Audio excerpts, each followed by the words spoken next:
قرآن کریم اس مہینے میں نازل ہوا. کیوں تراویح میں قرآن کو کیوں سنا جاتا ہے؟ مجھے قرآن کو تراویح پڑھنے کے لیے کیوں کہا؟ حدیث میں اللہ کے رسول صلی اللہ علیہ وسلم پورے قرآن کی تلاوت کیوں کرتے ہیں؟ ہم تراویح کیوں پڑھتے ہیں رمضان میں؟ رمضان کا صرف پہلا دن ایسا ہوتا ہے جس میں تمام نوجوان ہماری مسجد کو بھر دیتے ہیں.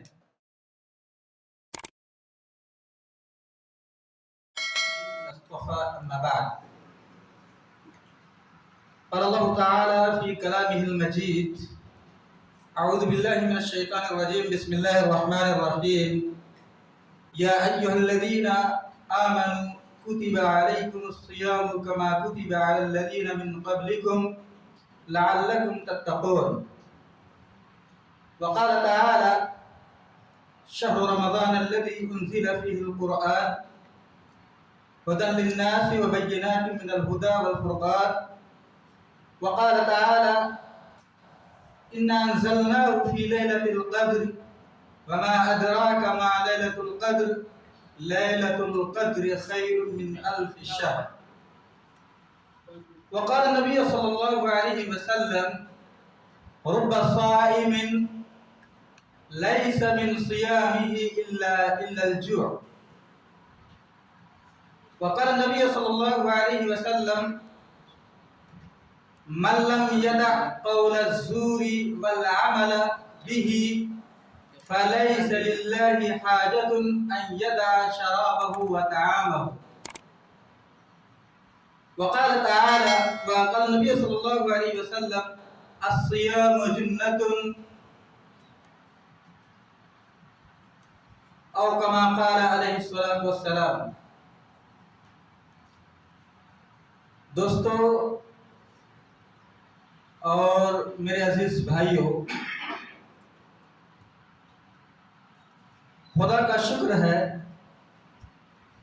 کہ وہ ماہ سیام آ گیا جس کا ہمیں مدتوں سے انتظار تھا. وہ ماہ سیام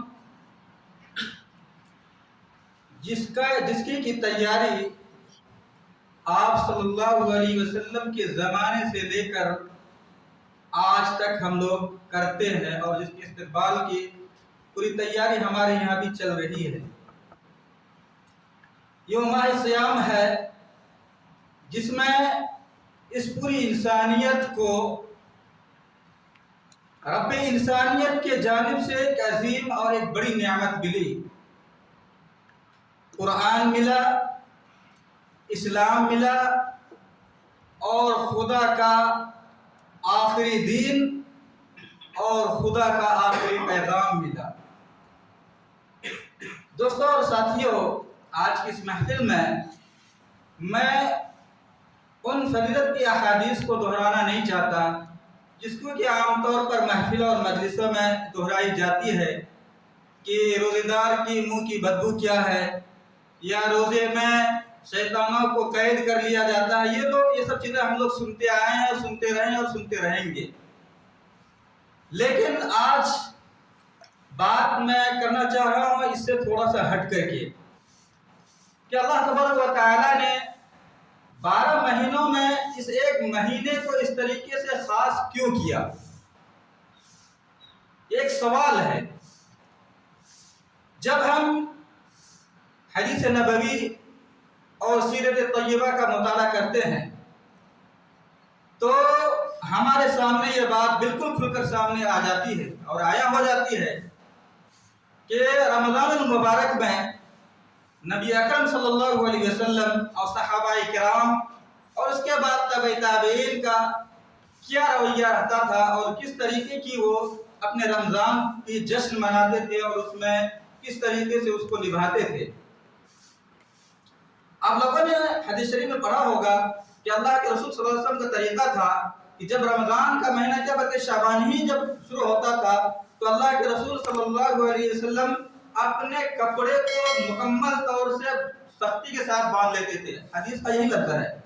اس سے مراد یہ ہے کہ آپ صلی اللہ علیہ وسلم تمام خواہشات اور تمناؤں اور آرزوؤں جو دنیاوی خواہشات ہوتے ہیں اس کو کنٹرول کر لیتے تھے اور اس کنٹرول کرنے سے امت کو یہ پیغام دیتے تھے کہ ایک ایسا مہینہ ہے جس میں کہ زندگی عام طریقے سے نہیں گزرے گی بلکہ ایک منظم اور ایک منضبط طریقے سے ہماری اب زندگی گزرے گی۔ قرآن بلکہ رمضان المبارک کا اگر مقصد اور اگر پیغام اگر خلاصہ کلام کے طور پر بیان کیا جائے تو اس کو ایک جملے میں اس طریقے سے ادا کیا جا سکتا ہے کہ قرآن کا مقصد اور قرآن کا پیغام ہے کہ ہم اپنی روحانی، جسمانی اور فکری تعمیر و ترقی ہو، اور ہماری زندگی بلکہ ہماری سیرت ایک قرآنی اور سیرت طیبہ کا ایک آئینہ دار ہو۔ اسی لیے رمضان المبارک کی ایک عظیم نعمت اللہ تبارک و تعالی نے ہمیں دیا ہے۔ دوستو اور عزیزو، اللہ کے رسول صلی اللہ علیہ وسلم کا ایک ارشاد ہے، اللہ کے رسول نے فرمایا کہ شعبان شہری و رمضان شہر اللہ، شعبان میرا مہینہ ہے اور رمضان اللہ کا مہینہ ہے۔ دوستو اللہ کا مہینہ ہے، لیکن اللہ تعالیٰ نے اسی لیے ہمیں قرآن کی ایک عظیم نعمت عطا کیا ہے، اور اللہ تبارک و تعالیٰ نے اس مہینے کے اندر بے شمار نعمتیں، رحمتیں اور برکتیں ہمیں عنایت فرمائی ہے۔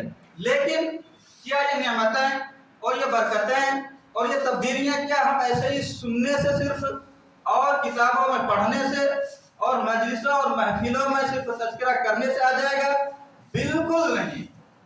اس سے کبھی کہتے ہیں ہماری زندگی میں کوئی برکت یا کوئی کہتے ہیں چینجنگ یا کوئی تبدیلی نہیں آ سکتی ہے جب تک کہ ہم اپنی زندگی کو ایک صحیح ٹائم ٹیبل کے طریقے سے، صحیح نظم و ضبط کے طریقے سے ہم نہ گزاریں۔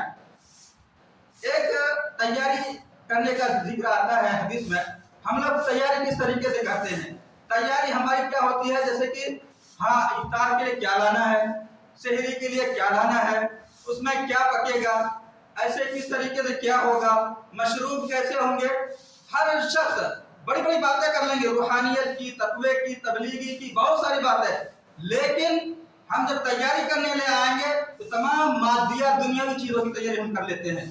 لیکن رمضان کا صرف پہلا دن ایسا ہوتا ہے جس پہ تمام نوجوان ہماری مسجد کو بھر دیتے ہیں، لیکن رمضان کا دوسرا دن دیکھیے، تیسرا دن دیکھیے، چوتھا دن دیکھیے تو وہ جوش، وہ جذبہ، وہ تمنائیں کہتے ہیں ختم ہو جاتی ہے آخری۔ آخر کیوں؟ قرآن کریم اس مہینے میں نازل ہوا ہے، کیوں؟ تراویح کا ایک عجیب و غریب بہترین طریقہ اللہ تبارک و تعالیٰ نے ایک عظیم نعمت ہمیں دیا ہے۔ وہ نعمت اس لیے کہ تراویح کیوں پڑھتے ہیں رمضان میں؟ اللہ تعالیٰ نے پورے قرآن کو تراویح پڑھنے کے لیے کیوں کہا گیا ہے؟ یہ حدیث میں اللہ کے رسول صلی اللہ علیہ وسلم پورے قرآن کی تلاوت کیوں فرماتے تھے؟ تو تراویح میں قرآن کو کیوں سنا جاتا ہے؟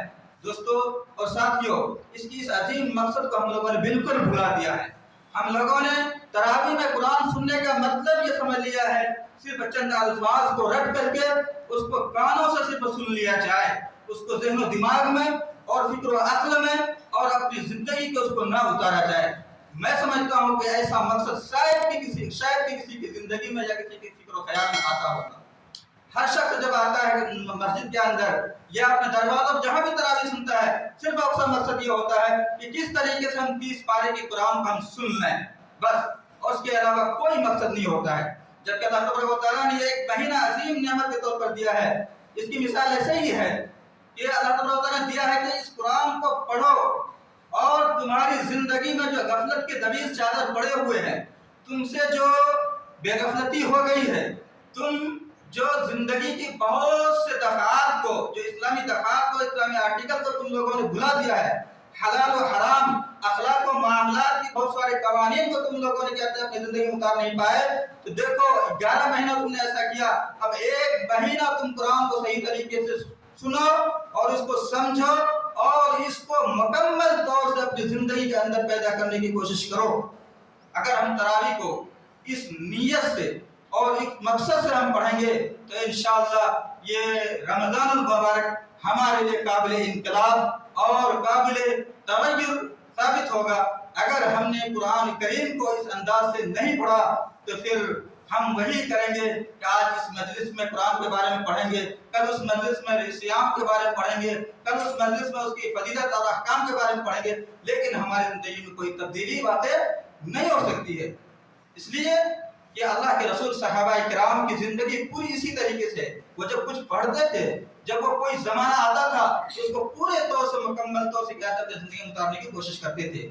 اللہ کے رسول صلی اللہ آخر کیا ہوتا ہے، ہم لوگ یہ سمجھتے ہیں کہ روزہ رکھ لیا ہم بہت بڑے روزے دار ہو گئے، بہت بڑے متقی و پرہیزگار ہو گئے۔ بالکل نہیں، روزہ رکھنا، بھوکا رکھنا کوئی کیا ہے، عبادت نہیں ہے، روزہ نہیں ہے، اس سے اللہ تبارک و تعالیٰ کوئی فائدہ نہیں ہے۔ اللہ کے رسول صلی اللہ علیہ وسلم نے ارشاد فرمایا ہے کہ رب صائم لیس له من صیام الا الجوع، کتنے بھوکے کتنے روزہ دار ایسے ہیں جو روزہ رکھتے ہیں لیکن اس کے روزہ رکھنے کے سوا اس کے بھوکا رکھنے سے کوئی فائدہ نہیں ہے۔ ہم لوگ ایسا کرتے ہیں، روزہ رکھتے ہیں لیکن نماز نہیں پڑھتے، روزہ رکھتے ہیں لیکن حرام خوری کرتے ہیں، حلال نہیں کماتے ہیں، روزہ رکھتے ہیں دوسرے کی چگلی کرتے ہیں، غیبت کرتے ہیں، جھوٹ بولتے ہیں اور اس دوسرے کے خلاف سازشیں کرتے ہیں، تو کیا فائدہ ہوگا؟ ایک حدیث میں اللہ کے رسول صلی اللہ علیہ وسلم نے فرمایا کہ الصیام جنۃ، روزہ کیا ہے؟ ڈھال ہے، ما لم یفرقها، جب تک کہ وہ اس ڈھال کو توڑ نہ دے۔ روزہ کیا ہے؟ ڈھال ہے، جب تک کہ اس کو توڑ نہ دے۔ تو صحابہ نے فرمایا فبما یفرقها یا رسول اللہ، تو اللہ کے رسول صلی اللہ علیہ وسلم کس چیز سے کہتے ہیں وہ ڈھال ٹوٹ جائے گی؟ اللہ کے رسول صلی اللہ علیہ وسلم نے فرمایا کہ بِکِذْبِهِ وَغِیبَتِهِ، اللہ کے رسول صلی اللہ علیہ وسلم نے فرمایا کہ روزہ جب ٹوٹ جاتا ہے وہ غیبت سے، تمہاری غیبت سے، تمہاری چغلی سے اور تمہارے جھوٹ سے اور تمہارے حرام خوری سے۔ تو آج ہم اپنی زندگی کا معائنہ کریں، ہم اپنی کا جائزہ لیں کہ ہم جب روزہ رکھتے ہیں تو واقعی میں ہمارے دن و رات، صبح و شام کیا قرآن کی تلاوت میں، اللہ کے ذکر و اذکار میں اور تقویٰ کو اختیار کرنے میں اور اچھے اعمال کے ذریعے سے ہم اپنی زندگی کو روشن کرنے اور اپنی زندگی کو صحیح راستے پر لانے کے لیے استعمال ہوتا ہے کہ نہیں ہوتا ہے؟ یہ بہت بڑا لمحہ فکریہ ہے۔ آج سے قرآن نہیں، قرآن تراویح ہم کتنی دنوں سے پڑھ رہے ہیں، لیکن ہم بڑے بڑے لوگوں سے پوچھ رہے ہیں کہ قرآن جو ہم پڑھتے ہیں وہ کیوں پڑھتے ہیں، تو بتانے سے واضح رہے گا کہ کیوں پڑھتے ہیں، ہمارے اندر کیا انقلاب آیا، ہم نے قرآن کو کتنا سمجھا، ہم نے قرآن کو کتنی زندگی اندر قائم لایا۔ تو دوستو، بزرگوں اور ساتھیوں، ہمارا یہ رمضان المبارک ایک کا مہینہ ایک نشاط کا مہینہ ہے۔ جیسے ہم لوگ ایک مہینہ یہ نشاط کرتے ہیں نا تمام چیزوں کی، ویسے ہی اللہ تبارک و تعالیٰ نے نشاط کا مہینہ دیا ہے۔ ہمیں اس میں نشیط ہونے کی ضرورت ہے، ہر لحاظ سے، ذہنی، فکری، جسمانی، روحانی، ہر چیز کو ہمیں مزین کرنا ہے، ہر چیز میں ہمیں ترقی دیکھنی ہے۔ اگر ہماری ترقی اس میں نہیں ہوتی ہے تو رمضان سے گویا کہ ہم نے کچھ نہیں لیا، اور جب ہم نے کچھ لیا نہیں تو ہم معاشرے اور سماج کو بھی ہم کچھ دے نہیں سکیں گے۔ رمضان المبارک کا ایک مہینہ ایک ایسے ہی ہے جیسے کہ ایک فوجی پورے سال بھر میں ایک سرحد پہ رہتا ہے اور مختلف کاموں پہ رہتا ہے، لیکن اسے ایک مہینے کے لیے کبھی اسے ایک کیمپ لائف میں لایا جاتا ہے، اسے بھاری بھرکم بہت ساری چیزیں دی جاتی ہے ڈھونڈنے کے لیے، پہاڑوں پہ چڑھایا جاتا ہے، گولیوں کی کہتے ہیں یہ آزمائش کرائی جاتی ہے۔ ویسے ہی میرے دوستوں اور ساتھیوں، رمضان المبارک بھی ہمارے لیے ویسے ہی ایک کیمپ لائف ہے۔ ہمیں اسی طریقے سے، جس طریقے سے ایک فوجی پوری طریقے سے ایکسرسائز کرتا ہے، ہم بھی اپنے روح کی ایکسرسائز کریں اور اپنے جسم کی ایکسرسائز کریں اور اپنے فکر کی ایکسرسائز کریں، قرآن کی روشنی میں اور حدیث کی روشنی میں، اور ہمارے تابعین اور ہمارے بزرگان دین نے جو صحیح طریقے سے قرآن کے پیغام کو اور رمضان کے پیغام کو سمجھا ہے، اسی طریقے سے ہم اپنی زندگی کو لائیں۔ یہ چند باتوں پر میں اپنی بات کو ختم کرتا ہوں۔